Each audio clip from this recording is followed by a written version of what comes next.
Isso aqui é recorte pro começo do vídeo, hein? Nós falamos de tudo aqui, cara. Falamos de treta, falamos de cogumelo, falamos de viagem, falamos de crise existencial, falamos de humor, falamos de o que a gente quer para as nossas vidas, falamos de Brasil. Cara, podcast um dos mais interessantes que eu gravei. Então assiste até o fim. Pessoal, é o seguinte, o papo foi tão bom que eu esqueci de falar que nós temos promoção da bermuda do Mamãe Falei, que é basicamente bermuda de compressão com bolso para celular, o que mais? Passagem para fio, o que mais tem? Chave, bolso para chave e qualidade absurda e uma beleza inigualável. Essa aqui é para você, presente. Valeu, obrigado. Tamo junto. E é isso aí. Valeu.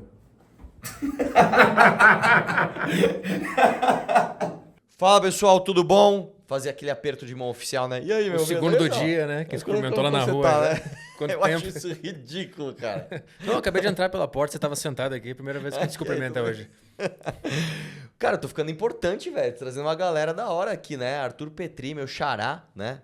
Que ano você nasceu? 89. Então você é meu xará, né? Eu não sou seu xará. Você que é meu xará. Porque sou 86, cara. Ah, bom. O xará é o primeiro. Não, o xará é o segundo, né? Ah, tá. Eu sou Eu a acho, sua não é isso? cópia. Acho que é isso. Você é a cópia. Entendi.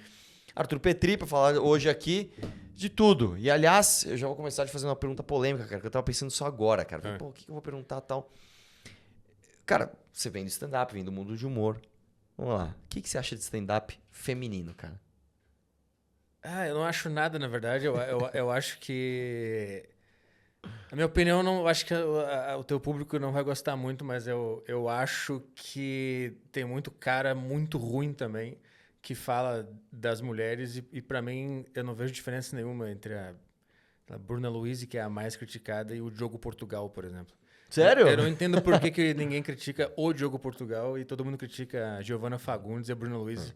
Para mim é tão ruim quanto, mas não apontando o dedo. Só tô vendo quem critica dessa maneira intensiva e faz página, meme, como é que é? Meme Lander, criticando mulher fazendo humor o dia inteiro, como se todos os homens que já subiram no palco fossem geniais e incríveis. Tem os mesmos clichês, as mesmas chatices, as mesmas coisas. Eu não entendo muito bem por que existe esse clichê de criticar a mulher fazendo comédia. Muito bom. Cara, na verdade é o seguinte, é até engraçado você falar, eu acho que o meu público é majoritariamente masculino, mas quando eu fui até no Cássio Zogro, eu achei o cara super gente fina, cara, gostei pra caramba do stand-up dele, e ele até me perguntou e eu elogiei. Amigo, um abraço pra ele. Vocês têm uma treta? Tem um bagulho assim ou nada a ver? Não é treta, eu zoei ele assim como toda esse grupo do stand-up gosta de zoar mulheres, e o Santinelli, e o Minhoca, eu zoei eles. E aí... O Santinelli zoa mulheres? Não. Tô dizendo que existe um grupo na comédia que é essa galera do anti-mimimi politicamente incorreto. Eles passam o dia inteiro zoando o Santinelli, Bruna Luiz e humor feminino. Aí eu pensei, porra, se isso é comédia, deixa eu zoar quem não tá sendo zoado, que são os caras do anti-mimimi. E eu fiz isso, exatamente da mesma maneira. Só que aí virou uma treta. Isso me mostrou também que esse mundo da comédia... Virou isso, velho? Esse foi o início de tudo. Eu literalmente pensei, por que eu vou passar a minha vida inteira zoando mulher fazendo stand-up, sendo que todo mundo já faz isso, e não tem ninguém zoando os que zoam as mulheres? E aí eu comecei a zoar eles. E aí disso virou uma treta do cacete que fugiu do controle. Caramba, pra não sabia mim foi disso, uma mano. loucura do caralho. Quando eu vi, tava rolando vídeo, react e pessoas reagindo ao que a gente tava falando. E virou uma loucura, mas começou assim, essa é a treta. Não, eu não sabia disso, não, cara. Eu sabia que tinha uma zoada, um ou outro. Acho que eu vi um vídeo seu zoando, algo assim, mas não sabia que tinha virado uma treta mesmo. Eu não entendi também, porque... Eu fiz com eles o que eles fizeram com um monte de gente da cena. Sim. Que é zoar, expor o ridículo, pegar no pé, etc e tal. Só que quando eu fiz, não entenderam muito bem, o público também não entendeu. E aí, ao meu ver, eu mostrei como é que funciona não é a hipocrisia, mas o sistema da comédia, que essa coisa de julgar as mulheres que fazem stand-up é tão clichê quanto subir no palco e falar de trans ou de gorda ou de...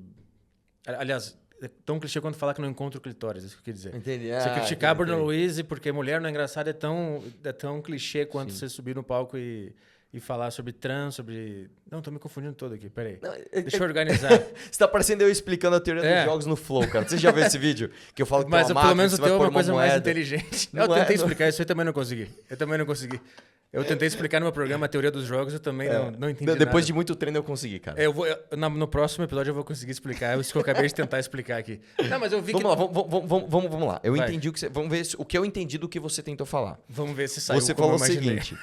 Não, você falou o seguinte. Você quis zoar o que eles estavam fazendo, porque pra você o que eles estão fazendo já se tornou tão clichê quanto o próprio alvo da crítica deles, que é a mulher só faz stand-up, o homem não acha o É isso aí. clitóris. Aham. Tá. Exato. E, aliás, quando eu fui no Caso Zogro, eu até falei, cara, eu tenho uma crítica parecida com a sua. Eu acho que o stand-up hoje tá muito ruim. Muito. A qualidade tá horrorosa. E eu acho que tem tanto homens quanto mulheres que fazem conteúdo ruins. E eu lembro que eu elogiei alguma menina, alguma humorista. Como é o nome dela? Aquela que canta? Tem um ukulele? Que ela canta? Danúbia. Danúbia Lauro. Eu acho ela genial, de verdade, sim. E Ela foi parou, super parou, gentil né? comigo. Ela parou? Ela parou de fazer. Eu sei que ela tinha uns problemas, que ela ficava É. meio triste, depressiva e tal, e ela dava umas paradas. Mas, meu, comigo ela sempre assim, quando a gente se cruzou na fritada do Kim, acho que foi, ou na minha fritada, eu não lembro. Não, foi na do Kim. E, cara, achei ela mó legal, menina, uma gente fina, aí eu fui ver o conteúdo, achei muito inteligente, achei muito legal. Só que, realmente, cara, eu acho que essa nova safra de pessoas de stand-up, assim, desculpa, cara, são muito ruins. Os homens e as minas, cara, são todos muito ruins, cara. Eu acho que o stand-up é uma arte ruim. Você acha? Eu não Eu acho. acho. E depois que eu fiquei um ano sem fazer, eu organizei meus pensamentos e entendi. É isso aí mesmo, não tem muito pra onde ir. É mas, uma mas coisa- não tem muito pra onde ir. Porque o público é ruim, porque o público demanda coisa ruim, ou porque a arte você acha que se esgotou? Eu acho que não é nenhuma arte brasileira. Não combina muito bem. Talvez no Nordeste tenha uma cultura de comédia rápida, com anedotas e tal, que funciona muito. Mas essa comédia que a gente faz em São Paulo, ela é uma réplica do que acontece na América e chega num limite cultural que a gente não consegue ultrapassar porque a gente não tem a vivência deles. Eu entendi que o stand-up, ele, no Brasil, vai ser uma arte mais limitada mesmo. E é isso aí. Eu acho que não tem pra onde ir. inteligente, cara, isso daí. Porque assim, você vê, sem querer, eu ia corroborar com o que você falou, porque ia dar justamente o exemplo dos americanos que fazem stand-up muito bons. E aí você trouxe uma coisa que é verdade. Quer dizer que no Brasil, então, você acha que fica uma cópia, não fica original, você tá falando? É, porque eu acho que todo cara que faz stand-up hoje, principalmente em São Paulo, aqui no centro do Brasil, ao contrário do Nordeste, que eles têm as referências históricas deles, né? Que eles desde a infância, eles conhecem os caras. Aqui em São Paulo é mais assim, o cara conhece comediantes americanos, gosta daquilo e tenta replicar em português. Isso vai chegar num limite, porque a língua é diferente, a forma da cultura absorver é diferente, as observações que você vai fazer vão ser sempre diferentes. Então eu entendi, a gente está copiando os americanos numa arte exclusiva deles. É tipo aqueles caras que jogam rugby no Brasil. Eu jogava. Então, mas Com esse tamanho todo. você vê ele, cara, não é a mesma não coisa. é a mesma, não é maneiro, coisa, é divertido, mas não vai ser a mesma coisa e não vai chegar no ponto que eles chegaram. Eu tô nesse nível agora, por isso que eu voltei meio de um jeito mais assim, eu só vou me divertir com o que dá pra fazer, sem muita esperança de que aquela esperança ingênua que eu tinha quando eu comecei, de que eu ia mudar, que eu ia revolucionar, que eu ia fazer uma coisa super diferente. Não vai, isso não vai acontecer. Pô, me conta mais disso. Me conta o teu pensamento. Primeiro lugar, quantos anos você tem? 35. 35. Acho que eu falei 29. É que eu tomei cogumelo esse fim de semana, eu acho que eu resetei alguns anos da minha vida. Eu O voltei cérebro, um pouco. Você sabe que o cogumelo ele esfria o cérebro, né? Ele faz o quê? Ele esfria o cérebro. Ele desliga, né? Boa Inclusive é o parte. seguinte, eu vou te dar uma revista Valete que nós fizemos, impressa, só sobre cogumelo. Porque isso, você vê que é uma política muito louca, né? Isso se tornou uma tendência na direita mundial, Usar cogumelo? usar cogumelo. Mas enfim, direita? É. E a maconha é da esquerda. É. Interessante. No fim, todo mundo precisa se drogar e largar as ideologias. Fuma maconha, usa cogumelo, cheira pó, toma álcool e para de política. Acho que esse é o que a gente tem que mirar. Todo mundo drogado e sem política. Anarquia com drogas. É isso que eu quero. Não, mas eu usei o cogumelo esse fim de semana e foi bem interessante. Foi bem legal. Vamos guardar isso, vamos falar Organiza aí. disso, falar de cogumelo. Mas vamos voltar numa coisa que é mais interessante. Você tem 35 anos. Você começou a tua carreira pública, vamos chamar assim, no stand-up? Então, eu comecei no podcast em 2012. Você tinha Putz, eu não sei fazer 2012 para... Você tinha 20 e pouquinhos anos. 20 e 24, pouquinhos. é isso aí? Eu descobri stand-up no YouTube lá em 2006, primeiro ano do YouTube. Aí eu vi o George Carlin e tal, aquelas referências, eu achei maneiro. E aí depois de um tempo conheci o Bill Burr, Doug Stanhope e essa galera, Patrícia Eu gosto de todos O'Neal. eles. Gosto de todos eles. cara. Então, eu conheci essa escola de comediantes e eu pensei, caralho, como eu queria fazer isso. E essa ideia ficou adormecida e porque não tinha Comedy Club em Porto Alegre, em São Paulo devia ter o Comedians e era muito difícil, era inacessível, né? Imagina, eu tô lá em Porto Alegre tentando achar um Comedy Club para fazer, para começar, não tinha nada. Eu Só pesquisava, uma coisa, você fazia o quê nesse momento? eu estudava jornalismo, eu estudei administração, jornalismo, educação física. Eu fui pulando, trabalhei numa academia, trabalhei numa rádio lá no Sul, trabalhei de assessor de imprensa do Tribunal de Contas, estagiário, assim, fui fazendo essas coisas, mas eu era aquele cara da classe média que não passou fome, mas também não tinha luxo. Então eu estava naquele meio termo de me sentir inútil de estômago cheio. Não, cara, nossa, cara. Puta, Petri, dá pra gente fazer... Eu juro, dá pra gente fazer um podcast de 200 horas sobre isso. A vida é muito interessante, cara. Porque é algo assim. Você não pode arriscar tudo porque você tem algo a perder. Isso, Mas você não tem o suficiente pra você falar, estou bem. Isso aí. É a classe média básica, aquela que a mãe cuida, que o pai foi embora, você até se sente culpado por ter uma geladeira com coisas, Sim, e você não sabe o que fazer. Essa foi a minha adolescência e minha infância, podemos dizer assim também. Então eu trabalhava nessas coisas, jornalismo e tal, e aí eu conheci stand-up, eu tinha amor por rádio também, eu sempre ouvi rádio desde criança, eu dormia com rádio do lado da minha cama. E então eu queria fazer rádio, entretenimento, aí descobri stand-up, quis fazer também. E como não tinha lugar para fazer, eu peguei um microfone no meu quarto mesmo e gravei um áudio de 15 minutos do que eu imaginava que seria um texto de stand-up. Eu lembro que a pauta, minha primeira premissa nessa gravação era sobre idosos, velhos, que achavam que ainda dava tempo de fazer alguma coisa na vida. E isso se tornou público ou não? Sim, foi meu primeiro podcast, meu primeiro stand-up, entre aspas. Legal. Eu postei no SoundCloud na época, lembra daquele site? Você postou, lógico. Então, aí eu fiz essa premissa, porque eu estava tirando o DRT de radialista. E lá na turma tinha uma senhora de, sei lá, 80 anos que queria ser radialista. Eu lembro que eu comecei a bolar essa premissa sobre a vida ser essa coisa estranha, que a pessoa chega com 80 anos e acha que ainda vai dar para fazer alguma coisa. Era uma premissa que eu tentei desenvolver por 15 minutos. E eu postei no SoundCloud e algumas pessoas da minha turma na faculdade acharam engraçado e deram um feedback positivo. Eu vi aqui, achei maneiro. Uns 3 amigos, assim. E aí no mês seguinte eu gravei outro sobre outra pauta. E aí no mês seguinte sobre outra pauta. E até que começou a ter audiência. As pessoas começaram a ouvir esse programa que eu gravava de 15, 30 minutos. Só que era só premissa absurda, provavelmente sem muita piada, porque eu não sabia fazer. Mas tinha alguma coisa ali de distorção cômica, de enxergar coisas absurdas. Isso tinha. E começou a dar certo. Comecei a receber e-mail de ouvintes dizendo que gostava do programa e tal. E aí eu decidi que eu ia fazer esse programa toda sexta-feira. Então esse é o podcast Saco Cheio que eu tenho até hoje. E ele começou assim. Então eu comecei a fazer um programa semanal, toda sexta-feira, baseado nisso. Eu observava coisas durante o dia ou no noticiário e tentava bolar o que eu imaginava que era um texto de stand-up, tentando replicar os caras que eu ouvia que eu achava maneiro, né? Então começou assim, e deu certo, e começou a crescer, começou a ter audiência. Aí eu vim para São Paulo e aqui eu abri outros programas, o A Deriva, o Tarja. Isso que ano? Quando eu vim para São Paulo foi 2020, uma semana antes do lockdown. Nossa, eu acho que eu vi o teu primeiro conteúdo foi nisso, então. Foi no Ladeira. Você tinha um cabelo compridinho? Sim, eu lembro de... Então, eu passei de 2012 a 2019 fazendo esse programa lá no meu quarto, em Porto Alegre, trabalhando no que dava, sem ganhar um tostão, né, com o programa. E aí, em 2019, eu criei a minha plataforma, que é o Saco Cheio TV, para o pessoal financiar o programa, o podcast Saco Cheio. E aí deu certo pra caralho, a audiência assinou lá a minha plataforma e eu finalmente pude ter dinheiro para vir para São Paulo e criar outros projetos, né? Então, em resumo, é isso. Eu misturei a minha vontade de fazer stand-up, vontade de fazer rádio e criei esse podcast que foi crescendo e, por causa disso, eu consegui criar os outros que eu tenho hoje. Né? E aí, cara, vamos chegar numa parte que eu achei interessante, que é o seguinte. Você acha que você, nesse momento, que você me falou de... Você tá rolando uma crise existencial do que você acreditava e do que você... Para onde você tá indo?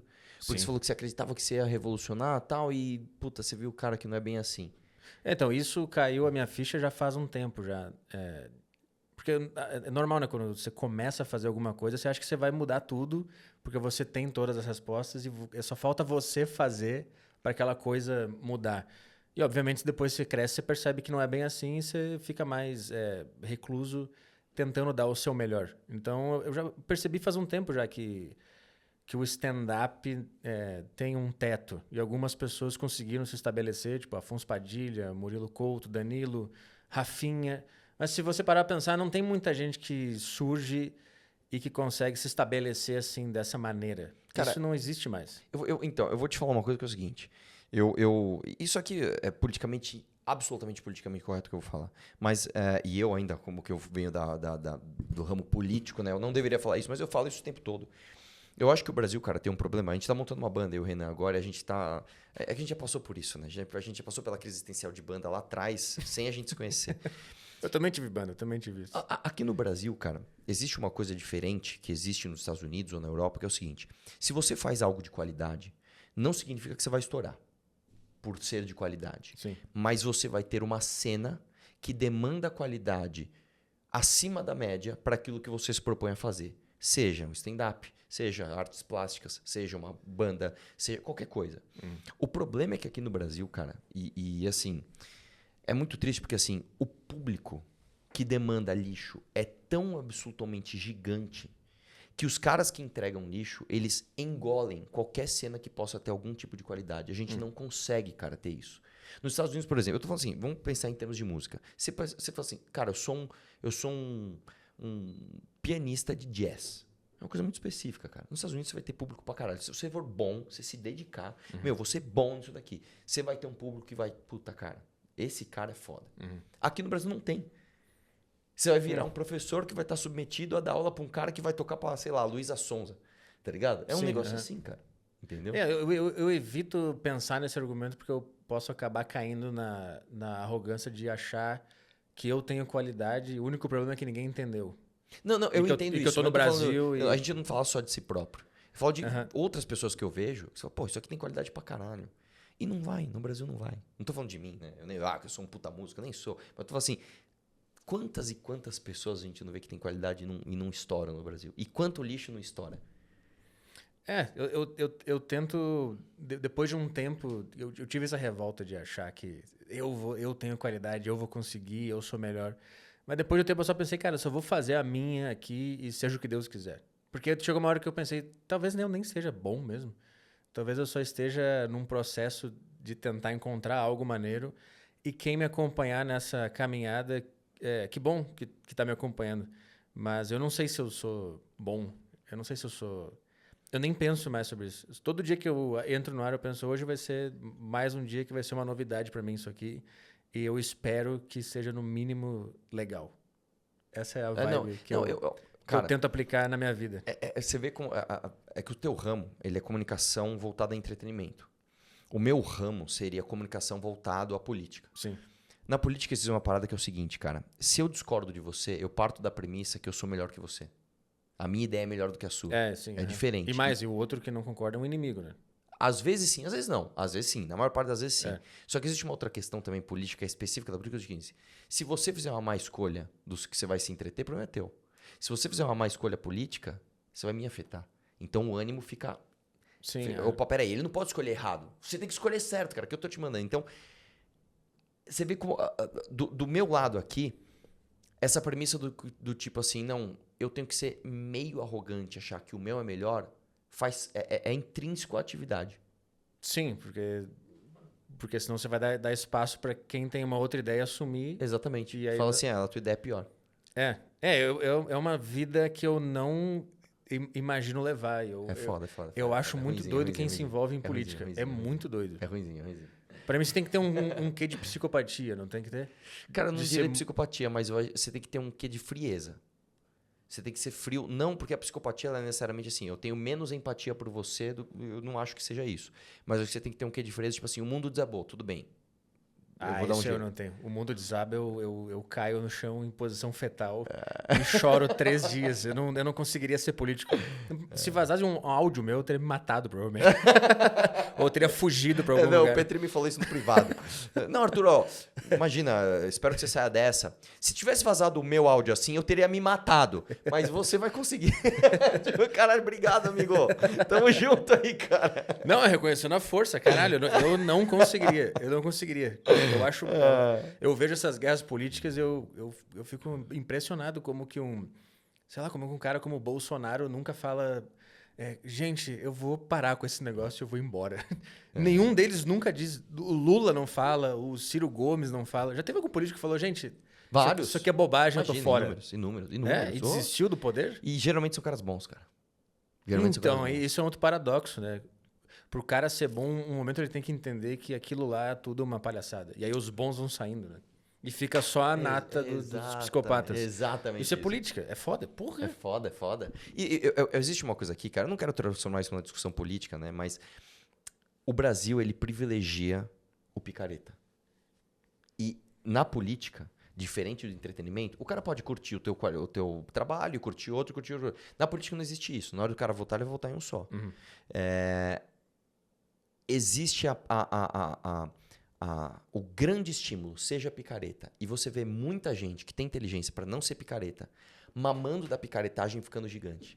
E olhando para você e falando, puta, mano, eu entendo, cara, você tá do lado certo, mas deixa eu aqui com os meus dinheiros, os meus seguidores, E o poder, né? E o meu poder. É foda, cara. Ih, cara, são tantas dessas, bicho. Eu imagino quem tá no poder é a nata do que sobrou desse grande experimento para ver quem tem menos coração e mais frieza e é mais maluco.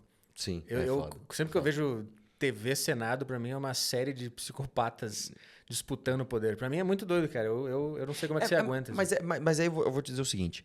É que quando a gente fala de política, normalmente a gente fala dos mais midiáticos. Então você lembra Lula, Bolsonaro, Ciro Gomes, você lembra a galera que vai pra briga. O bojo político brasileiro, assim, 95% do Brasil é o político que, na verdade, ele não arruma briga com ninguém. Ele é o político que ele é popular no nicho dele, ele traz uma emenda, ele leva um recurso X. Trabalhei por você, hein, amiga? Tamo junto. É isso. O cara não rouba briga com ninguém. Por exemplo, o Romário arruma briga com alguém. Eu nem sei o que ele faz. Tiririca faz alguma coisa. O Romário é o quê? Ele é senador ainda? É senador da República, irmão. O que ele faz? Ele joga bola, joga pra caralho. Mas ele fez alguma coisa já? Não. Ele esteve com a Dilma quando era Dilma. Aí deu impeachment, ele não, sou contra. O impeachment vai passar só a favor do impeachment. Uhum. Daí ele esteve com o Bolsonaro, se elegeu pelo PL do Bolsonaro e hoje é base do Lula. Você tem que ver até uma certa inteligência no cara. Eu não vou brigar com ninguém, vou ficar aqui ganhando minha grana. Cara, é o que eu falo pra galera. Adianta xingar o Romário? De certo modo, ele tá... A galera demanda isso dele, irmão. A galera demanda isso dele. Vamos pegar todo mundo fazendo. Vamos pegar um cara que todo mundo fala, esse é corrupto. Vamos pegar um Renan Calheiros da vida. Renan Calheiros, corrupto. Tá. O cara tá roubando há quantos anos? E as pessoas estão fazendo o quê com isso? Estão Esse aqui votando é senador nele. também? Hoje ele é ministro. Ah, tá. O Renan Calheiros mas é um caso. Independente do que ele seja. Porque hoje ele tá isso, amanhã ele tá aquilo. Ele é um cacicão do estado dele. As pessoas fazem o quê? As pessoas apoiam. Então, cara, a culpa é dele. A culpa é do Romário, que ele jogou bola na Copa. E levou o tetra pra nós. Ele levou o tetra pra nós e assim, hoje ele fica aí se elegendo. Não é dele, é da galera que demanda isso dele, velho. Os últimos 6 governadores do Rio de Janeiro foram presos. A culpa é dos caras que são presos. Não, a culpa é de você que vota no cara, mano. Entendeu? Então não dá, cara. Mas voltando à cena da comédia, à cena da comunicação. Se for uma parada muito louca, é o seguinte. Você falou do cogumelo, né? Vamos lá. Conte viagens de Arthur Petri cogumelado nesse final de semana. Vai lá. Eu fiz amizade com um inseto que eu não sei qual é. E virou meu pet. Eu quase acordei em outra vida numa hora. Só uma coisa, cara. Quantos gramas de cogumelo você 1 come? grama. Não é possível. 1 grama. É que eu não bebo, não fumo, não uso drogas. Então, Eu também não. Então, mas pra mim... É que eu me preparei bastante também pra fazer isso certinho, né? Eu cuidei da alimentação na semana, eu me exercitei. Você fez do jeito certo. A galera dessa alt-right, né, mundial, ela tem o jeito certo, natureza, de dia, tal, tudo certinho e tal. Aí você comeu 1 graminha e... E aí, pô, é muito doido, porque eu na primeira meia hora você acha que não vai acontecer nada, né? E aí eu peguei eu tava no meio do mato lá, eu aluguei um chalé pra fazer isso também. Não vou usar em São Paulo, que eu vou ver, sei lá, um monte de metrô entrando na minha casa, sei lá. Olha uma poluição. A poluição vai virar um ser, vai conversar comigo e vai me dar um câncer. O cara volta da viagem de cogumelo com um câncer aparente na barriga. O que você tá vendo? Eu tô vendo trânsito, violência, poluição, barulho, fumaça, escape de moto. Mano, imagina você, louco de cogumelo, e um cara na tua porta. Começa a entrar escapamento da moto pela janela e entra no seu apartamento. Não, eu fui pro meio do mato fazer isso porque eu queria fazer direitinho pra passar pelo processo. Você nunca tinha terapêutico. comido? Não, nunca. Eu nem sei como é que eu descobri. Do nada, me deu essa ideia e eu fui atrás, pesquisei, estudei e comprei o negocinho lá no site e me preparei para ir pro meio do mato tomar. Eu tomei uma grama. A primeira coisa que eu lembro é de fechar os olhos e aparecer aquelas figuras geométricas, né, que todo mundo relata. Mas aí chegou uma hora que a minha pálpebra ficou enorme, eu estava de olhos fechados. E a minha pálpebra ficou muito grande e parecia que algo novo ia abrir os olhos. Como assim, algo novo? Então, eu não sei, parecia que ia ser a primeira vez que essa parte ia abrir o olho. E a pálpebra estava muito grande. E quando a pálpebra começou a abrir, imagina essa visão de dentro para fora. Sim. Quando ela começou a abrir, eu fiquei com medo. Porque era algo novo que ia abrir os olhos e enxergar o mundo. E aí eu voltei pro meu ego, eu percebi isso. Então essa foi a primeira coisa que eu entendi. Era como se eu estivesse em cima da minha pálpebra olhando o mundo, assim. E como uma cortina de teatro, a pálpebra ia abrir devagarinho, assim. Nossa, que animal, cara. Cara, assim, cara, você se expressa muito bem, velho. Porra, eu Sério? sempre acho que eu tô Não, pegando cara, tudo você se errado. expressa muito bem, cara. Isso daria uma poesia, cara. Porra. Ficou bonito isso. Pô, obrigado. E aí depois eu fiquei com medo, né, nessa parte, eu percebi que eu fiquei com medo, e aí eu voltei pra dentro do chalé pra conseguir me concentrar, porque eu tava vendo muita coisa. E aí eu deitei na cama pra dormir, e quando eu deitei pra dormir, eu senti que eu passei por um processo terapêutico. Que eu comecei a me comunicar com uma parte do meu cérebro que, segundo ela me contou, ela estava soterrada esses anos inteiros. Ela estava querendo se comunicar há muito tempo, e mais, ela só se comunicava a partir de imagens. Ela não falava nada. Então, sempre que eu perguntava algo para ela, ela formava uma imagem que, de maneira inacreditável, eu entendia o que ela estava dizendo. Nossa, cara, mas você teve... Deixa eu te falar uma coisa, porque o que acontece, cara? Quando você estuda o cogumelo e qual o efeito que ele está trazendo para o mundo, você entende o seguinte, em determinada gramatura, vamos supor assim, você ainda se torna um ser sociável. Então, você abre portas sociáveis e tal. Uhum. Depois você tem as viagens inside, que chamam, né? Que as viagens introspectivas. Cara, com 1 grama você fez essas viagens ultra introspectivas, cara, isso é uma realidade, cara. É porque eu acho que eu pedi, né? Eu pedi pra isso. Você já tinha mentalizado antes, É. você já tinha estudado e já sabia o que você queria. Isso, e quando eu triturei o cogumelo, enquanto eu triturava, eu conversei com ele. Eu pedi coisas pra... Enquanto eu espalhei ele na banana, falando... Imagina, galera, nossa, você já comeu? Não. Eu Tô conversando com o cogumelo aqui. ele antes. Tô fazendo a pré-consulta. Pessoal, eu acho que ele não comeu ainda, mas acho que ele comeu escondido. E aí eu espalhei numa banana, assim, enquanto eu espalhei na banana, eu falei, por favor, seja melhor que meus terapeutas que eu paguei todos esses anos.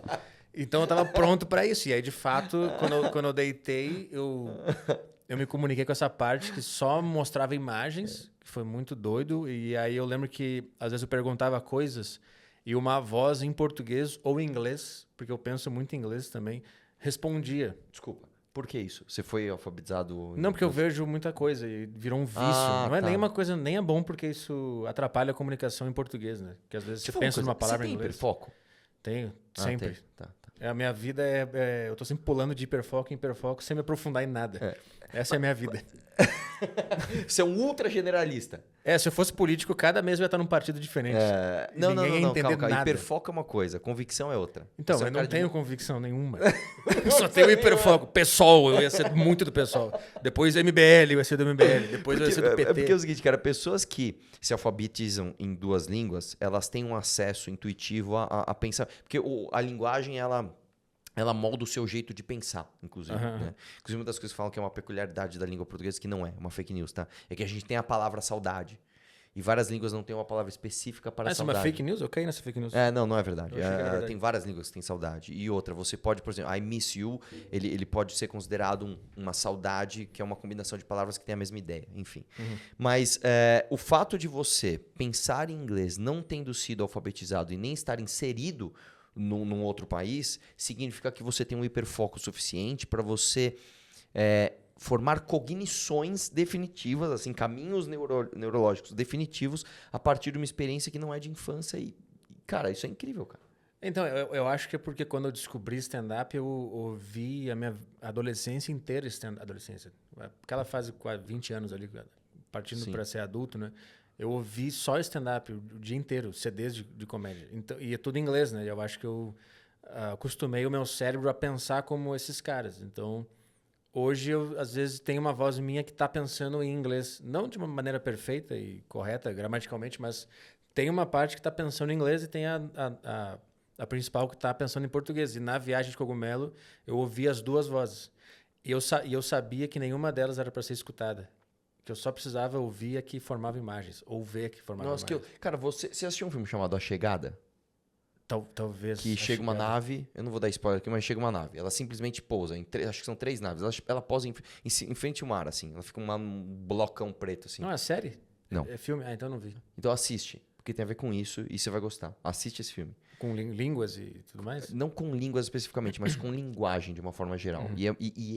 Eu tenho certeza que o cara que fez o roteiro desse filme, ele estava absolutamente cogumelado. Dizem que praticamente todas as artes, né, que você vê aí tem alguma influência. Eu não sei se você leu bastante sobre isso, mas o que acontece com o cogumelo? O cogumelo, ele esfria o seu cérebro e ele desliga as partes lógicas. Então, por exemplo, se você está cogumelado, você precisa fazer uma conta, esquece. Tipo, quanto é 3 dividido por 2? Você, mano, o número quebra... Nossa, esquece. Sua cabeça não acessa. Só que é o seguinte, cara, quando você desliga essa cognição, vamos chamar assim, que é a cognição da parte mais lógica, por isso que e a linguagem é uma forma de você transformar em palavras sentimentos. Por isso que terapia é tão importante, você sentar e falar aquilo. Quando você desliga isso, os seus pensamentos ficam ultra intuitivos. E você forma novas conexões neurais que estavam desativadas. Desde a sua adolescência, principalmente. Então, é uma experiência... É um aprendizado neurológico, literalmente. Eu vi um documentário depois sobre e tinha um médico cientista que explicou que não é que o cogumelo ele aumenta atividades cerebrais. Ele desliga a maior parte e sobra uma. Sim. Que é essa que eu acho que eu me comuniquei. E a partir disso são criadas novas conexões, né? Coisas que não estavam se conectando antes passam a se conectar. Sim. E é por isso que tem gente que relata que ouve a cor, né? Tem gente que relata isso, né? Aquela coisa sinestésica. Porque você sentir coisas que não são sentidas. Porque os caras explicaram que é literalmente pegar um cabo e conectar num outro lugar que não era para estar conectado. E é isso que o cogumelo faz, pelo que eu pesquisei depois, né? E foi muito doido, porque eu tive essa parte que só se comunica por imagens. Eu não sei se tem a ver com autismo, porque dizem que autista pensa muito em imagens também, né? Pode ser que tenha limpado todo... Eu acho que não, porque não? os relatos todos, assim, da galera que usa... Inclusive tem uma galera que é especialista nisso, e eles ficam fazendo aquelas experiências de usar muita gramatura. Tipo assim, 15 gramas, 20 gramas. E aí acontece uma coisa interessante, cara, que é o seguinte... Pessoas que não têm conexão. Então, um cara na Indonésia com um outro cara no Canadá, começam a ver as mesmas entidades. E aí as pessoas estão tentando entender de onde isso vem e provavelmente vem da formação do cérebro lá de trás. Então, é um resquício, é um caminho neurológico que, sei lá, o Homo alguma coisa tinha... que evoluiu para não sei o que lá, que no Homo sapiens ficou, e é um traço genético que todos temos, está desativado, e quando você mete essa gramatura absurda, você acessa. Tem a tese que o macaco tomou e aí que ele desenvolveu a linguagem e transformou no ser humano, né? Essa tese é muito boa, eu acho muito maneira. E posso falar, cara, faz todo sentido. Cara. Eu também acho que faz sentido. Não tem como provar, mas é muito maneiro, né? Tem naquela série Fungos Mágicos da Netflix. Não conheço. Eles fazem a animação do macaco andando na floresta, ele abaixa para pegar o cogumelo, toma, e aí eles mostram o que pode ter acontecido no cérebro dele a partir dali. E o cara até explica, né? Imagina isso milhões e milhões e milhões de anos com essa espécie. Talvez seja uma explicação do porquê que a gente é como a gente é hoje, né? Então é muito doido. Desliga essas conexões, padrões. O software padrão para de funcionar. Entra em ação essa outra coisa que está aqui, só que está escondida, né? Agora. E aí eu tive esse processo da terapia, que parece que eu curei várias coisas. Eu vi que não existem problemas também, que os medos não existem, que eram só processos... De conexões cerebrais que estavam rodando, não eram de fato problemas. E teve uma hora que eu vi os problemas sendo drenados também. na tela, assim, quando você fecha os olhos. Tinha um rio no lado direito e tudo que eu pensava de ruim, dos problemas que eu achava que eu tinha na vida, eram transformados em imagem e essa imagem Era lavada era por esse rio. drenada por Drenada esse por esse rio que estava no canto. Cara, é muito doido. Eu não sabia que era tanto assim. Não, Tão mas legal. assim, É eu muito acho legal. incrível, eu acho incrível que você com 1 grama você chegou nisso, cara. Porque quando você vai ver os relatos da galera, tipo assim, tem galera que toma 1 grama, 1 grama e meio, chega na porta, não vai.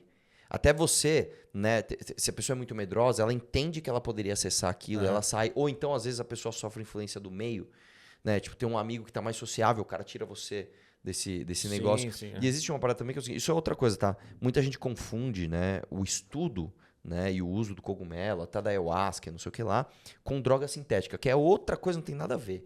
Nada a ver. Vou tomar MD, vou tomar ácido. Cara, droga sintética é outra coisa. Droga sintética tem anfetamínico, droga sintética tem estimulantes, é outra coisa completamente nada a ver, velho. Isso é realmente cultura milenar, ancestral. Quando você vai estudar a história disso, cara, você É fala, louco, cara, né? O negócio tava no chão, não é? Não foi um cientista. não, ele que nasce da fez. bosta, cara. Nasce da Ele bosta da bosta, vaca, você ele vai nasce lá da e bosta. come. E até você falou do macaco, você imagina o seguinte. Você imagina que, cara, macaco come tudo, né? Eu lembro uma vez quando eu era criança e a gente foi no zoológico e deram uma banana pra um gorila. E o gorila pegou a banana e comeu com casca e tudo, né? E aí eu me toquei, é um animal, né? Porque você pensa que ele abria a banana e comia, gostoso. Não, ele come, ele engole daquele jeito, né? Eu imagino os macacos naquela época entendendo o cogumelo como alimento, inclusive. E comendo gramaturas Pra caralho, absurdas, com o estômago vazio, com não sei o que lá. Você imagina. Cara, imagina quantos gramas de cogumelo um macaquinho consegue. E aí imagina um macaquinho muito louco lá, velho. Deitado, vendo tudo. Desenvolvendo linguagem De báscara. repente o cara, mano, E igual a MC ao quadrado. Isso pode ter acontecido, cara. Isso pode ter acontecido. Mas só pra deixar esse disclaimer. Não tem nada a ver com droga sintética. Não é droga que você vai comprar de um traficante. E outra num coisa beco. também, cara. Não adianta você comer e falar, que sensação legal, vou comer de novo. Não adianta, cara. Os estudiosos dizem que tem tudo isso na revista, né? Existe o período certo pra você comer, o jeito certo, tudo certinho. Então você tem que ter tempo pra isso É que também. o corpo cria resistência muito rápida à psilocebina, né? Eu não lembro o nome Psilocebina dela. que é convertida em psilocina pelo corpo. Quando você toma, o corpo já cria resistência. Então, se eu tomar de novo, no dia seguinte eu não vou sentir nada. Eu teria que tomar o dobro da dose para ter o mesmo efeito. É isso que eles explicaram. A resistência é criada muito rápido, então não tem como você se viciar no negócio e ficar dependente, porque você não vai ter o efeito de novo. Nunca. O que acontece, você pode criar uma dependência psicológica daquela sensação. Sim, é outra coisa. Que é outra coisa. Né? Mas a Enfim. dependência química você não vai ter, Sim. né? Aí teve o processo terapêutico, que eu estava deitado e começou a passar essas coisas. E depois eu levantei e eu fui para a natureza e eu fiz amizade com os insetos. Eu vi bondade nos insetos. Teve uma hora que eu estava sentado numa cadeira lá fora e aí eu comecei a ser tomado por insetos. Todos eles na minha perna, no meu braço e tal. Aí a minha namorada veio me ajudar e ela espantou os bichos com um pano. E eu falei, não, deixa eles aqui porque eles estão me limpando. E aí tinha um que estava aqui no meu dedo. Ele estava comendo... Eu sabia que ele estava comendo as células mortas do meu dedo. E ele estava de boa comendo. Ele se afastou para cá, com medo da minha namorada. E ele ficou voando aqui. Até ela sair. Tipo, querendo voltar. E eu aproximei meu dedo dele e falei assim, pode voltar. E ele voltou. Pousou e continuou se alimentando de mim. Eu criei amizade com insetos. Joguei o jogo do sério com uma mosca também, que foi bem interessante. Qual que é o jogo do sério? Você fica olhando e não pode rir, é isso? Mas você ficou com vontade de rir? Então a gente ficou num duelo de quem vai sair primeiro, assim.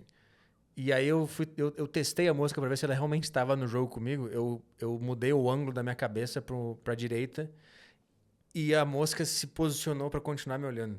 E aí eu voltei pro outro lado e ela se reposicionou pra continuar olhando pra mim. Ela tá no game, ela tá no game. Ela tá A mosca ela entendeu. É casca grossa. Ela tem experiência, já como não é o que primeiro acabou isso cara. dela? Agora eu tô curioso. Aí ela perdeu. Ela perdeu? Ela perdeu. Eu cheguei muito perto e ela foi embora. Porque aí você falou assim, vamos brincar de hiperfoco aqui? Vamos ver quem Ganhei da hiperfoca natureza, nessa toma parte. essa. Muito bom, cara, muito bom. Cara, E depois eu morri também. Eu me vi morto. Você morreu? Eu me vi morto. Eu vi o meu corpo apodrecendo, minha perna ficou roxa. Mas não te deu bad trip, assim? Foi um processo que você sentiu que era natural? Eu senti assim, cara, é isso. Isso aqui já é um cadáver. O que tá vendo isso agora é algo importante. E Eu não preciso me preocupar tanto com as coisas e até a ideia de suicídio se tornou uma coisa Inútil. inútil e não ia resolver nada. Não é essa frase que passou na minha cabeça, mas tipo, não é nada. Esse corpo já tá apodrecendo, ele já tá se encaminhando para isso. A parte que tá... Cara, animal. Cara, sei lá, eu acho animal isso. É eu foda, acho animal essas reflexões. Sabe por quê, cara? Você tem uma mente muito interessante, velho. Você tem um pensamento diferente das pessoas. Você pensa diferente, você sabe disso. E é muito louco ver. E você acha que não, mas você se expressa bem pra caramba. E, tipo, é muito louco você entender como, tipo, porra, olha pelas coisas que você viveu e tudo, né? Olha como a sua mente lidou com isso. Não é muito louco pensar isso, cara?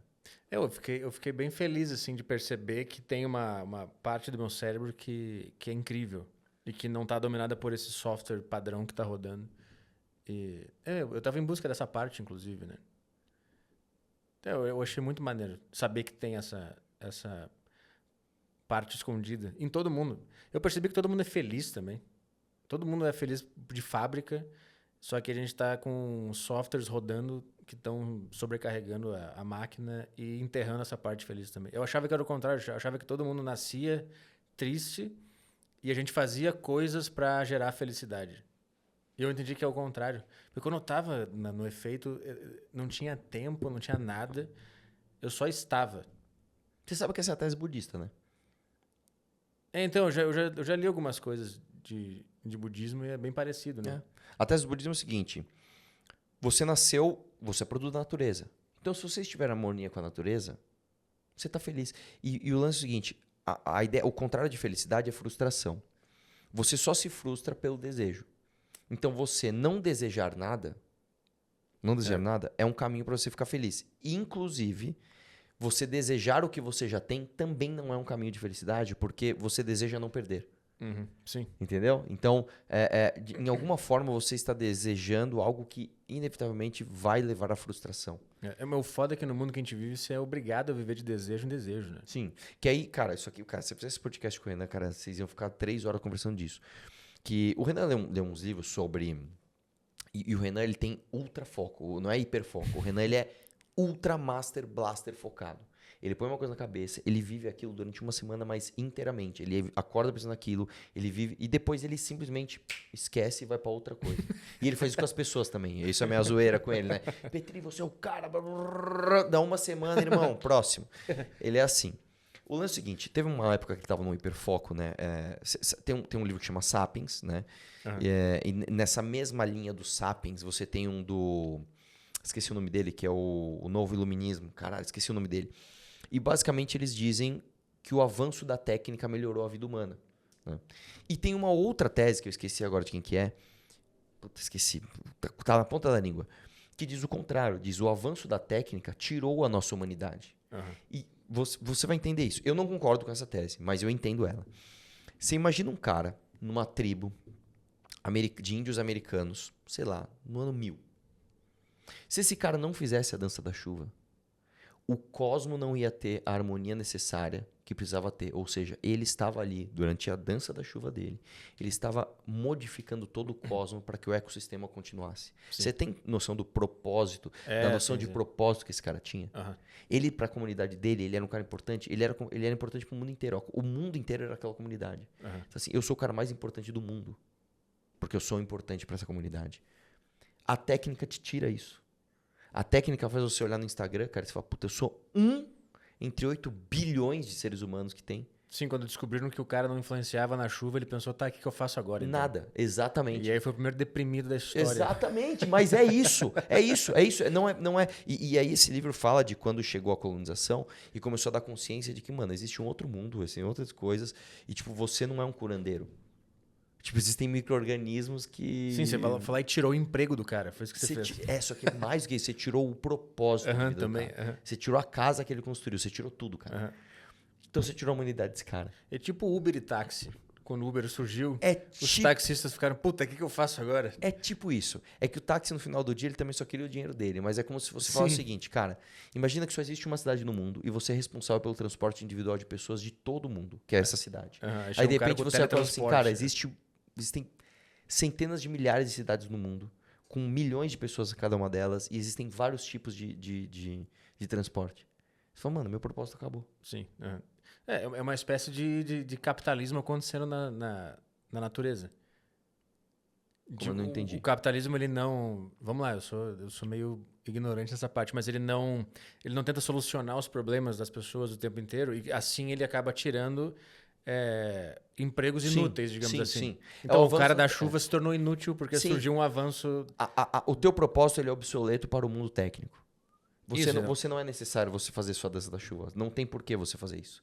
Você fala, não, cara, mas era o meu propósito de vida. Não, você não vai fazer essa dança da chuva. É tipo locadora. Como assim? O cara tem uma locadora e o propósito da vida dele é mostrar para as pessoas o lançamento do mês, o filme maneiro. Exatamente. E daqui a pouco surge o streaming. E esse cara Exatamente. perde o propósito dele. Exatamente. E agora tem Exatamente. pessoas que tinham locadoras muito deprimidas, assim como o Índio da Chuva lá. Exatamente. Tem uma galera muito É mal. que assim, a galera da locadora, teoricamente, eles estavam inseridos no mundo de técnica. Ele busca outra técnica e sobrevive de outra técnica. O lance do cara da tribo não é só do cara em si, desse cara. Mas é das gerações posteriores que vão perder o propósito das gerações anteriores, Sim, que era um direcionamento completamente diferente. Era todo um aspecto humano mesmo. E de fato, cara, porque para onde a humanidade está indo? Nós estamos indo para um avanço de técnica onde basicamente a gente não vai ter que trabalhar mais. Nós não vamos mais ter que trabalhar. Em algum momento a gente vai produzir comida suficiente, conforto suficiente, medicina suficiente para todo mundo, sem que você não tenha que trabalhar para produzir. Máquinas vão produzir, enfim, isso não está tão longe. Tá, para que você serve então? E aí você vai começar a ter que procurar propósito em outras coisas. Eu entendo, aí são de novo, a extrapolação de gráfico. Eu entendo que você não precisar de trabalhar é uma ferramenta para você aproveitar seu potencial em outras coisas. Isso é. Ser um artista, fazer alguma outra coisa. Tem gente que não. Acho que você vai se tornar menos humano por causa disso. Mano, essa tese dos comunistas, que quando o comunismo chegar, você não vai precisar trabalhar, as máquinas vão... Eu já ouvi essa tese do Rui Pimenta, eu acho.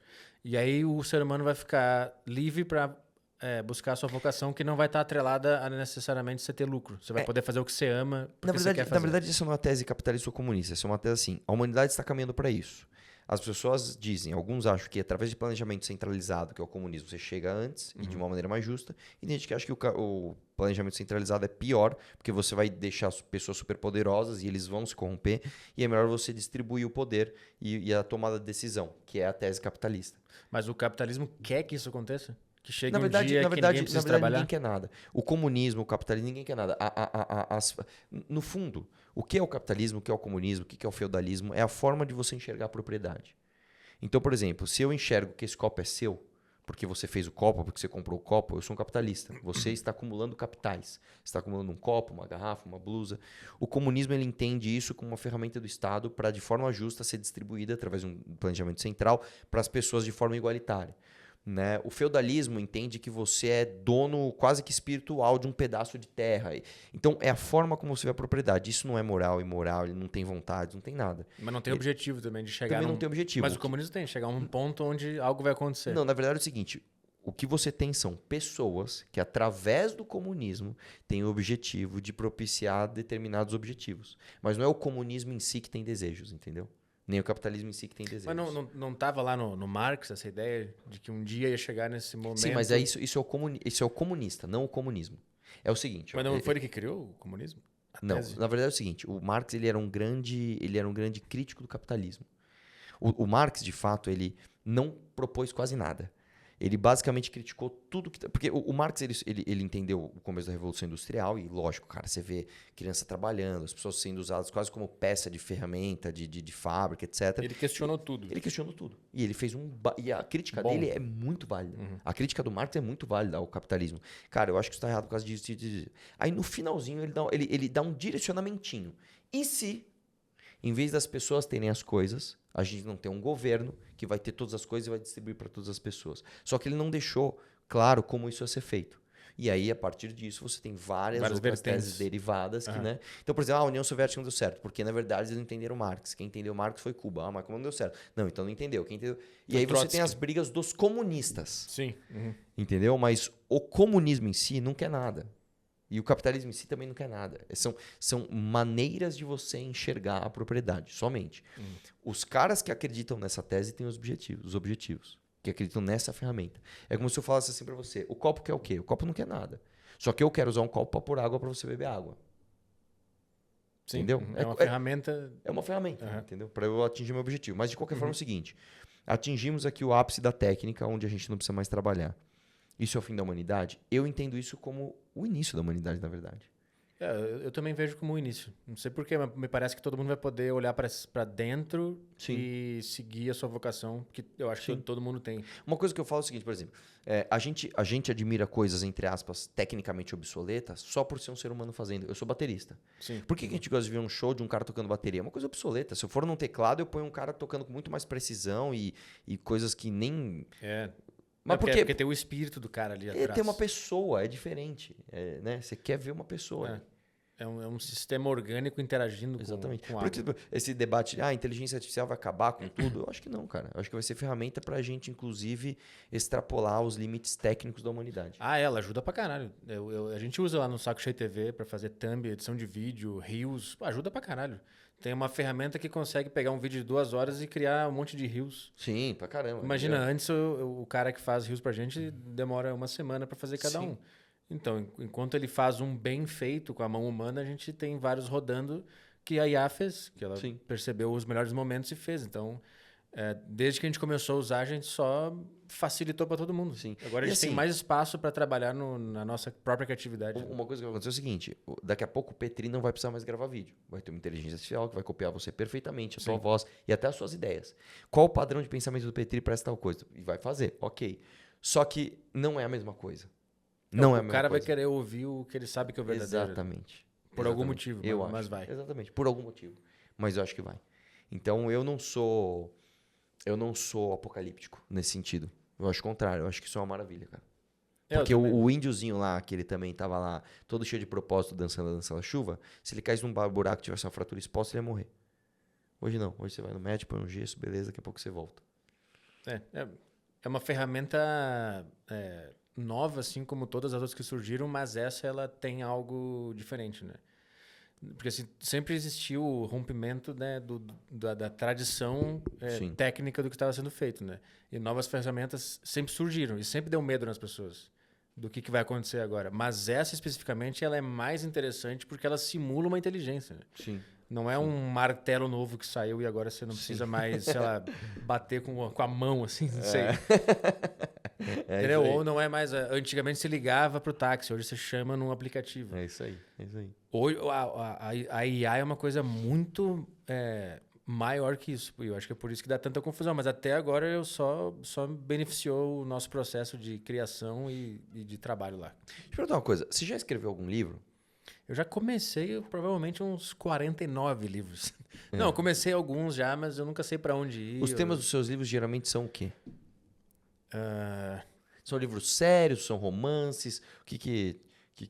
Tem um que eu comecei a escrever que eu ia contar a minha história, só que eu ia inventar coisas. Eu ia tentar criar Tipo Peixe Grande e suas histórias. Você conhece esse filme também? Não. Você gosta de cinema, cara?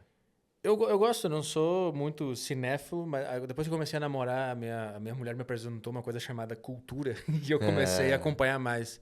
Porque eu era realmente muito fechado na minha própria cabeça na minha adolescência. Mas eu gosto, eu vou no cinema, vejo as coisas, assisto o que tá em alta. Cara, tem muitos... Por exemplo, Peixe Grande e suas histórias é uma história que poderia ser inspiradora pra você. É um filme legal de um pai que fica contando muita história pro filho, o filho se revolta. O pai é um puta mentiroso. Eu não vou dar spoiler, mas a história roda em torno disso. Então, ó, já tem 2 aqui pra você. A Chegada e Peixe Grande e suas histórias. Né? Mas por que eu tô falando isso, cara? Você tem, como eu te falei, você é um cara de hiperfoco e você tem pensamentos interessantes. O seu jeito de pensar é diferente da maioria das pessoas. Eu acho que você faria bons livros, cara. Eu escrevi um romance, eu levei lá no teu podcast, Javier com J. Tô escrevendo o segundo. E é muito legal quando você tem contato com pessoas diferentes, porque você começa, tipo, por um segundo se colocar no lugar dessa pessoa e pensar de forma diferente também. Pra quem escreve. Isso é bem legal, cara. Seus livros seriam interessantíssimos, cara. Então, eu tenho um sério problema de criatividade de esbarrar num muro, que eu não sei o que é, que eu não consigo enxergar nada além do que eu estou enxergando. E isso me deixa paralisado. Sempre que eu abro alguma coisa para criar, para escrever, eu não sei para onde ir. Eu não consigo achar as ideias que me dão prazer de escrever. Então, por isso que sempre que eu tento fazer alguma coisa nesse sentido, eu paro logo em seguida, porque não tem nada acontecendo. Posso dar uma sugestão do que eu faço? que eu nunca tinha escrevido um livro. Eu escrevi um romance, que tudo bem, mas o romance tem 100 páginas, né? Mas é um bom compilado de ideias que eu já tinha. Às vezes, isso com certeza acontece com você. Em alguma instância, eu acho que eu penso um pouco parecido com você em algumas coisas. Às vezes você tá viajando e às vezes te deu um insight do nada, de um assunto aleatório. Tipo assim, mano, você tá aqui, puta, aquele inseto era meu amigo e ele me falou tal coisa. Porra. Sabe o que você faz, cara? Começa a anotar os seus pensamentos desconexos. Começa a anotar. Isso eu tô falando assim, passa assim, 3 meses anotando esses pensamentos. Às vezes vem um pensamento nada a ver, às vezes tá no trânsito e, puta, mano, anota. Eu tenho um monte de pensamentos Então, desconexos. isso quem faz stand-up faz muito isso, né? Aí depois você pega e conecta numa história. E depois você vê o que tem ali, o que pode ser aproveitado. Então, mas eu sinto que eu perdi um pouco essa capacidade ao longo do tempo. Eu tinha muito isso. Mas porque você tá imerso em problemas cotidianos? É. Então você precisa pôr alguém para resolver os seus problemas cotidianos e aproveitar o potencial que você tem para desenvolver essa outra parte, cara. Eu sinto que eu preciso fazer isso, mas eu não consigo. Eu tô há muito tempo soterrado. Eu tinha uma mente que estava sempre pensando em coisa diferente, absurda, e eu anotava elas, eu tinha isso. Mas depois que abri empresa e vim para São Paulo e comecei a ter um monte de responsabilidade, parece que essa parte morreu e é raro eu conseguir captar um pensamento. Eu tenho que estar numa semana muito tranquila ou focado e lembrando que eu tenho que fazer isso. Aí começa a vir os pensamentos e eu tenho um caderninho que eu anoto, mas assim... Cara, tá a sua namorada, ela te ajuda a administrar as coisas? Sim. Então vai passando isso pra ela e vai pensando essas coisas, bicho. É que tem coisas que só eu consigo resolver. É foda. É, porque mulher é foda, né? Mulher não consegue resolver os problemas. Nem fazer humor. Não, mas tem coisas que eu preciso estar... É foda administrando. O meu maior sonho é ir embora. É comprar uma casa no meio do mato e ir pra lá. E ficar de boa. Pra recuperar o meu potencial. Mas também eu penso, mas se eu fizer isso, eu vou ficar pensando, puta, se eu tivesse em São Paulo agora, eu estaria fazendo tanta coisa. É ruim, cara. Não, mas é o meu maior objetivo. Mas um dia. Cara, assim como tudo, eu acho que tudo tem a medida certa. Eu acho que o isolamento e a tranquilidade, a calma, elas são importantes numa determinada dosagem. Então você pode planejar, administrar o teu mês. Por exemplo, eu vou te falar o que eu fazia. Tá, isso não tem nada a ver com criação, mas eu tinha muita empresa. Teve uma época que eu tive estacionamento, construtora, transportadora, posto de gasolina. O que eu fazia? A primeira semana do mês, eu deixava tudo em ordem. Então eu adiantava tudo, eu pagava tudo, eu deixava tudo em ordem. A primeira semana do mês eu deixava minhas empresas em ordem. A partir da primeira semana, eu passava um pouco em cada uma para expandir o negócio de cada uma. Então, beleza, estou no estacionamento, vou ter novas ideias aqui. Onde eu vou pôr carro, como eu vou fazer propaganda, vou tratar bem o cliente, legal. Próximo. Agora vamos ao oposto, porque aí minha cabeça está livre de coisas administrativas. Se você distribui elas, você fica o tempo todo pensando um pouquinho em cada coisa. É ruim, cara. A minha vida hoje é assim, eu tô sempre lembrando que eu tenho que fazer alguma coisa. Aí eu passo o dia inteiro assim, puta, eu tinha que fazer aquilo. Aí eu vou lá e faço.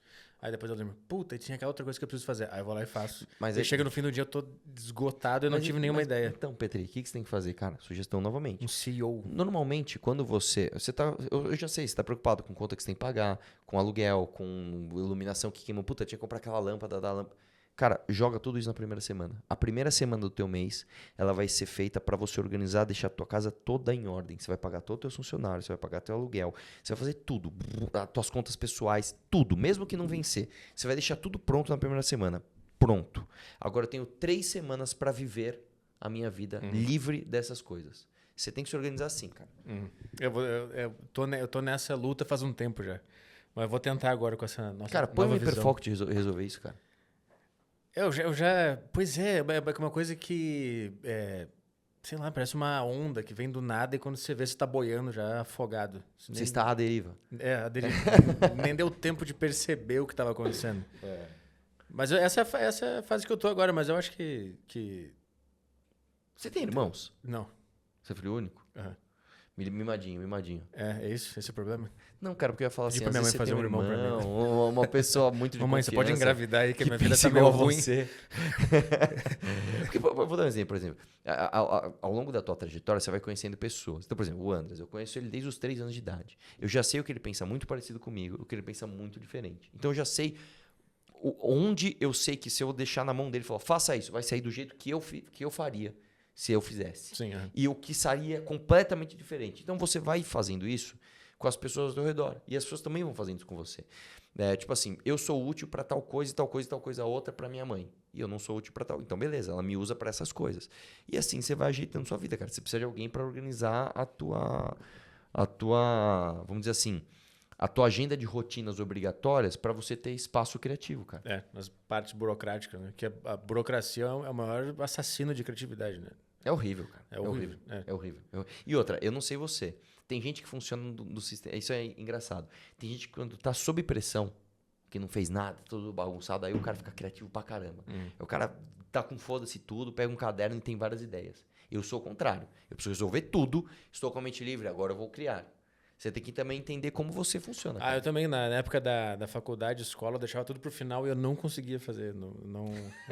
Aí eu tirava 0 em tudo. Mas eu tinha que me preparar ao longo do semestre para conseguir passar nas matérias e fazer tudo direitinho. Você se formou? Não. Na faculdade, não. Nada. Só na escola, velho. Eu achei necessário explicar. Eu me formei na escola. Aí eu, cara, que fiz engenharia química saindo no último ano. Então, eu fui... Depois eu me formei, né? Mas eu saí no último ano. Eu fui até o 6º semestre de jornalismo.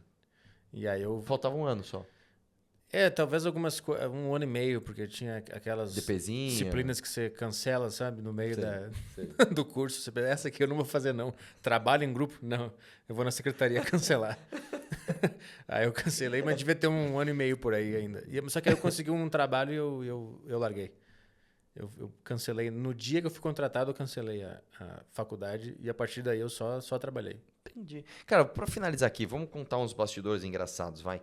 Me fala aí algumas coisas do que já aconteceu com você, sei lá, dos bastidores, convidado que é cuzão, alguma treta que você se envolveu e não queria. Todas as tretas que eu me envolvi eu não queria. Tem muita treta com você? Tem. Tem bastante. É que na minha cabeça eu tô fazendo uma coisa e quando eu jogo pro mundo, causa outra consequência que eu não imaginava. Aí eu olho pra trás e penso, puta merda, não devia ter feito isso, será? Será que eu fiz da maneira errada? Será que eu não me comuniquei direito? Mas tem bastante confusão, assim, de eu achar que eu tô fazendo algo e ninguém entender nada. Isso acontece bastante nos meus reacts. Essa da comédia, por exemplo, foi uma que me pegou de surpresa, assim, de eu achar que eu tava fazendo... Eu sei que eu tava, mas causou um impacto que eu não imaginava. Eu zoei os caras que zoavam todo mundo e ninguém entendeu nada. É que eu acho que deve ter soado, tipo assim, sinalização de virtude. Que é a coisa mais babaca que pode ter na internet. Então, mas isso é um vício dessa galera da direita também, que tudo que é criticado da direita é sinalização de virtude. Você não pode zoar o Elon Musk, que você está sinalizando virtude para as pessoas. Ou ele é um imbecil, que tal essa também pode ser. Alguém pode achar ele um idiota também, sem ser sinalização de virtude. Então, eu acho que essa galera da direita anti-mimimi também entrou num vórtex Pra caralho, muito. de repetições, de jargões e viu todo mundo como inimigo, assim como a esquerda fez há um tempo atrás, que todo mundo era nazista, todo mundo era racista, todo mundo era dessas coisas. Eu vi que depois de um tempo isso começou a acontecer com a direita também. Tudo é satanismo, todo mundo é esquerdista, todo mundo é comunista. Você zoa Elon Musk porque ele fez o Sig Heil ser comunista. Isso começou a acontecer também na direita. Você zoa comediantes anti-mimimi, você virou esquerdista. Então, esse vício de pensamento também começou a acontecer. Então, pode ser que as pessoas tenham entendido. Sim. E essa foi uma coisa que falaram também. Petri virou mimizento? Não, eu tô fazendo o que eu sempre fiz, que é zoar as pessoas que estão em voga. Seja a Bruna Luiz, seja esses caras. Cara. O público brasileiro é foda, cara, porque eu vou te dizer, assim, muito modestamente, assim, sem nenhuma modesta, vamos falar a verdade. O público que me acompanha aqui é um público diferenciado. A real é essa, tá? Por exemplo, quando o Elon Musk fez isso, eu falei, eu vou fazer um vídeo com uma opinião polêmica, você provavelmente vai me xingar. Ninguém me xingou. Eu falei, o que ele fez foi absolutamente babaca. Foi completamente errado. E teoricamente a minha galera tinha que falar, não, Musk... Não, a gente aqui conseguiu, cara, criar uma identidade no YouTube e foi a duras penas de uma galera que entende nuance. O brasileiro não entende nuance, velho. O brasileiro entende o 1 e o 0. Ele não entende o que tem no meio. A nossa galera entende, velho. O que eu não entendo é por que eu ouvi anos e anos e anos pessoas criticando os políticos e o Estado e agora virou um crime entre a direita você criticar bilionários porque eles mentiram pra vocês que eles se importam com a sua liberdade. Do nada o Mark Zuckerberg virou de direita. E os caras acreditam. Agora é dos nossos. Ele tá lutando jiu-jitsu. Ou ele quer seu dinheiro e você é o público quente agora. Você é conservador de direita. Eu ouvi a minha vida inteira políticos são do mal, o Estado do mal, a oligarquia do mal, esses milionários que mandam em tudo. E o Elon Musk? Não, o Elon Musk ele é do bem, ele é incrível, ele luta pela minha liberdade.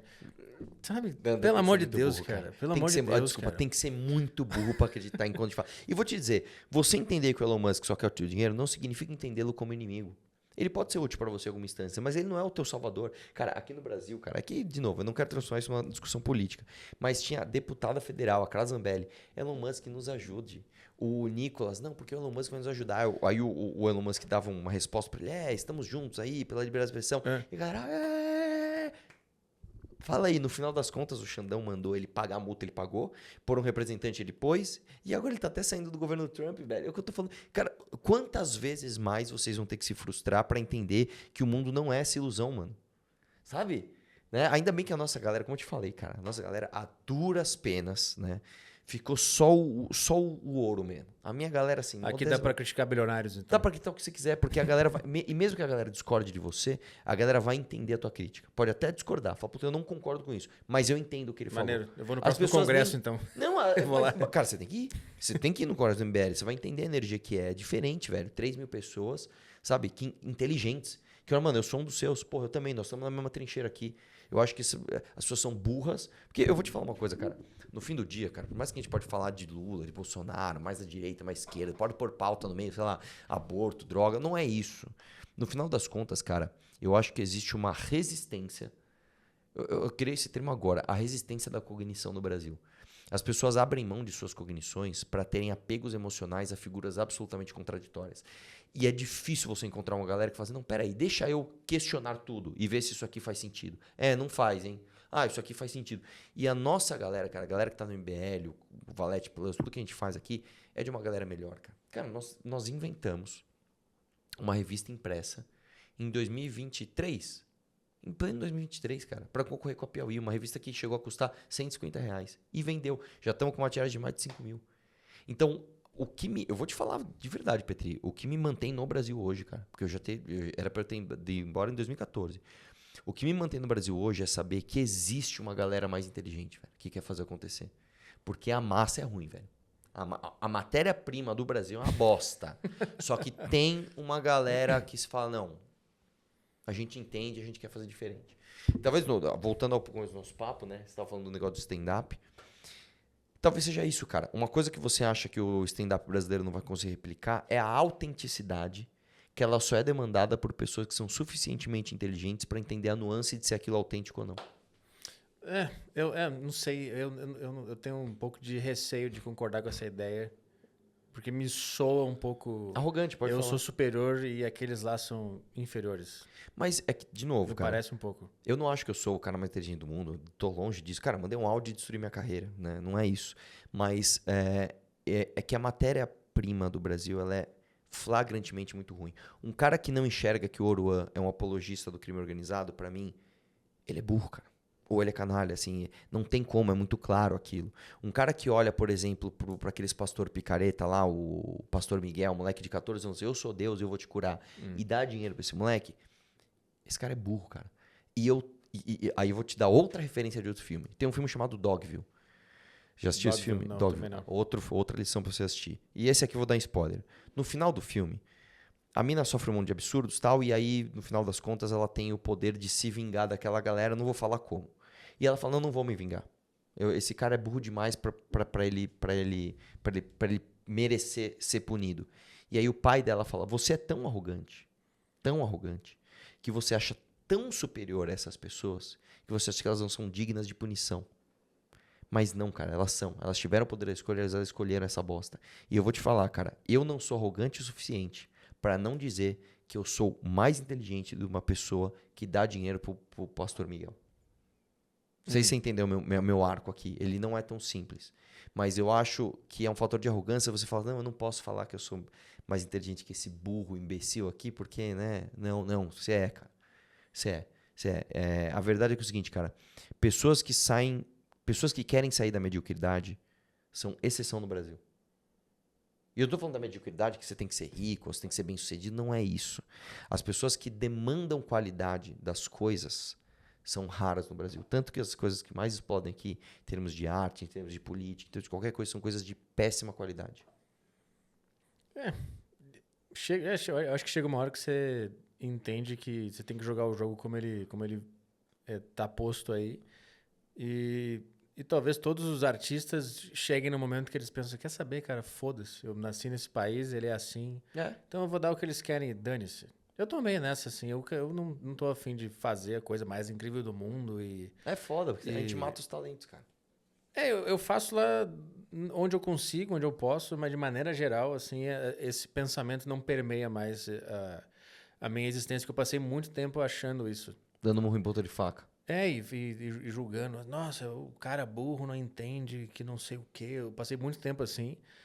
E eu tô tentando largar essa visão, assim. Se tem um cara que Não, dá eu já vou te dinheiro... falar, eu te dar spoiler da sua vida, você não vai conseguir, cara. Largar isso? É. Mas Esse pensamento vai estar sempre na tua cabeça, cara. Mas, por exemplo, um cara que paga pro pastor lá o dízimo e cai no papo dele. Se eu não conseguir enxergar um ponto de vista engraçado sobre isso, eu nem quero pensar sobre isso. Não, tudo Porque bem, eu vou ficar não, maluco. tudo bem, ótimo, não, ótimo, Entendeu? beleza. Eu acho que esse é o ponto que eu tô tentando trazer do que eu aprendi do fim do ano passado para esse agora. De tentar meio que ignorar os arredores e fazer o que eu acho que vai ser legal e ver o que acontece. E tentar jogar um pouco também o jogo mais popular, assim, para também não ficar achando... É que pode formar aquela coisa de o meu clubinho é o mais maneiro e nós entendemos a verdade. E aí disso para virar um culto, uma seita, ou de ter pessoas que te seguem... Passo grande. Não, eu acho que não é tanto, porque quando você menos percebe, as pessoas estão gostando de você pelos motivos errados. E foi isso que eu percebi Mas por isso que eu minha prefiro vida. já dar a visão arrogante e falar assim, se você vai gostar de mim é pelo motivo certo, tá? Isso acontece muito comigo também. Mas tem o cara que acha maneiro, pô, esse cara aí, ele é da galera dos superiores. Ele é arrogante mesmo e eu também sou. É que não é arrogante, a palavra... Talvez eu tenha usado a palavra imprecisa. Eu não acho que ser arrogante é uma coisa legal. Mas o que eu tô falando é o seguinte, eu acho que você tem que ter consciência de si. É isso. Eu acho que você tem consciência de si e eu acho que você não pode negar que você não faz parte de uma galera que demanda e oferta coisas de baixíssima qualidade.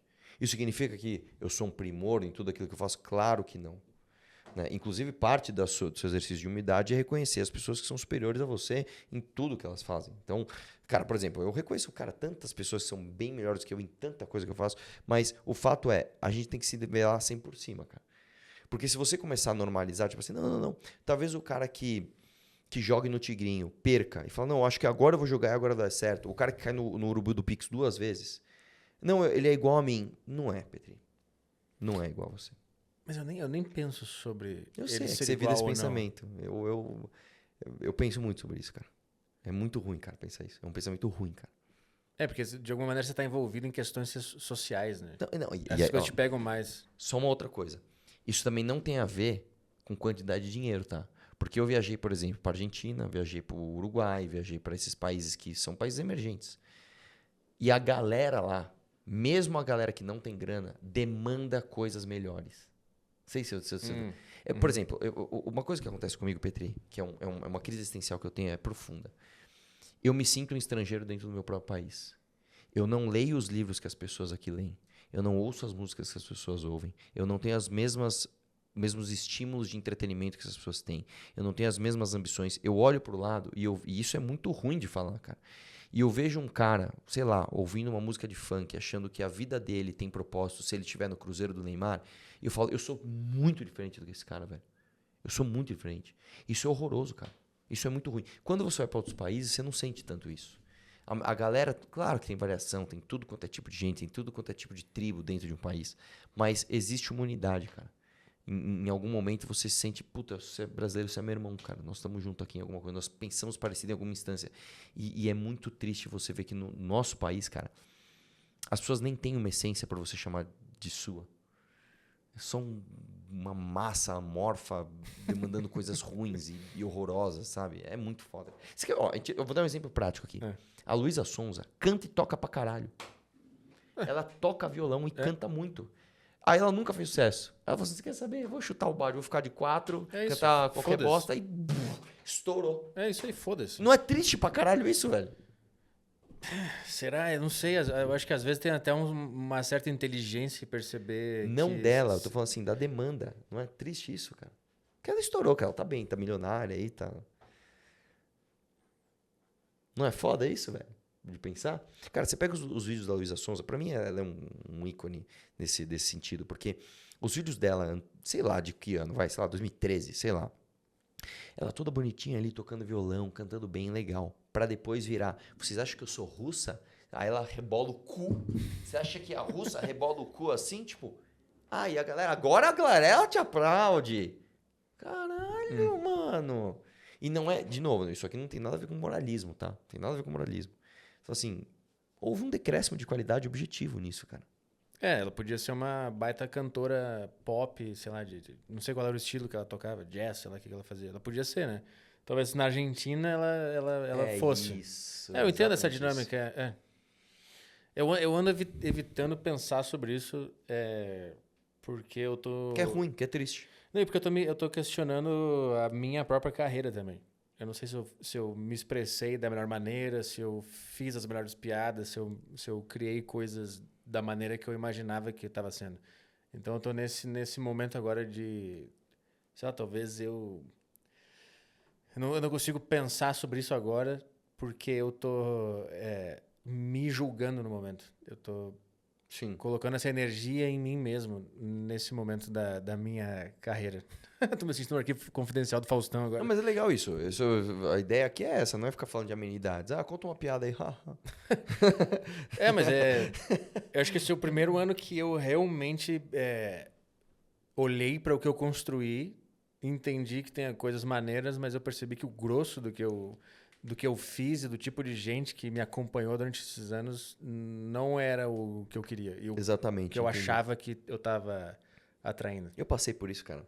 Assim, de novo, não quero transformar isso numa negociação, numa conversa política, mas, por exemplo, em 2019, quando a gente brigou com o Bolsonaro, antes de brigar com o Bolsonaro, tinha muita gente que chegava assim, Arthur, tamo junto, aí vamos combater a esquerda. Tamo junto. Vamos combater a esquerda.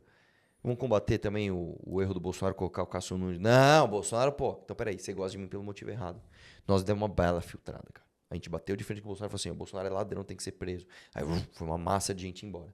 Hoje, quem ficou... Isso é muito bom. Isso é uma coisa que, assim, eu falo assim, sai do fundo do meu coração. Eu sei que o cara que tá me assistindo aqui é o cara que girou uma identidade comigo. Ele olha pra mim e fala assim, Arthur, eu pareço com você. E eu também pareço com você. Isso é bom demais. Isso é bom demais, cara. Eu entendi. Eu sei o momento que você tá, cara. Eu sei exatamente. Aqui, o teu bagulho é entretenimento, outra coisa. Mas assim, eu entendo exatamente. Depois que passa isso aí, cara, é gostoso pra caralho. Porque aí você se sente você. E aí não importa mais o número. Se você tiver um insucesso em termos de público, mas o teu público for teu, você fala, puta, esse cara é parecido comigo. Você sente a sensação que o cara da Dança da Chuva tinha.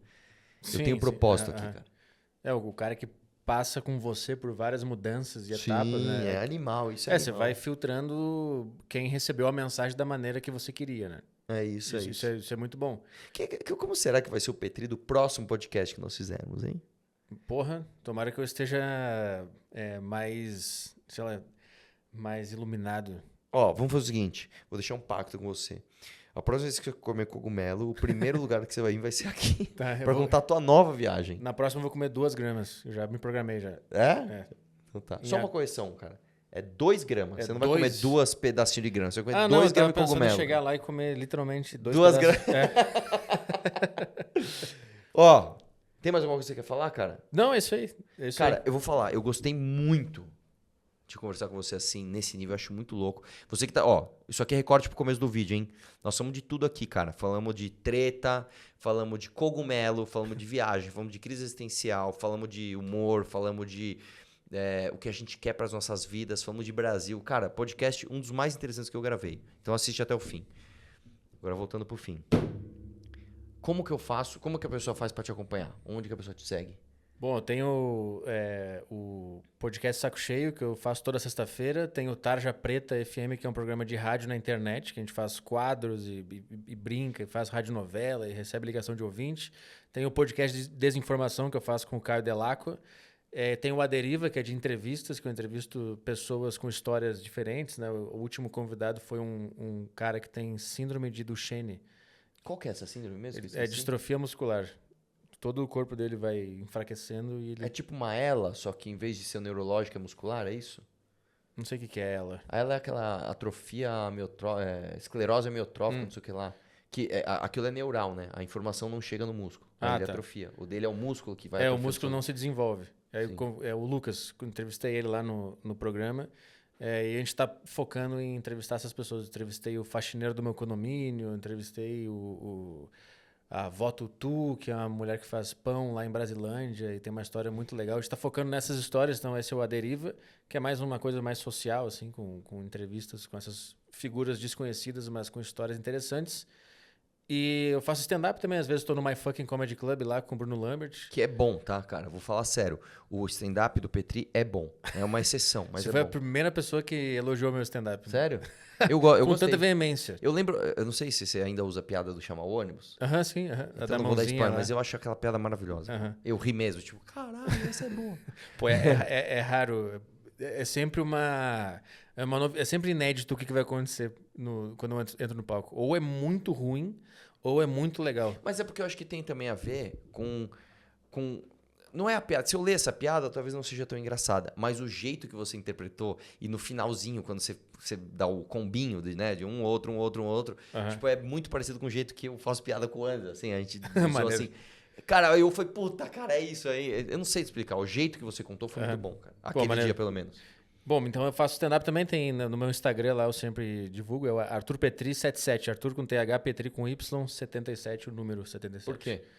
Porque alguém me falou que 7 era o número de Deus, aí eu botei. Aí você pôs logo 2, que assim, eu sou bideus aqui. Eu sou double God. É isso aí, velho. Valeu. Aquele lá, hein, meu. O terceiro do dia. Valeu. Valeu.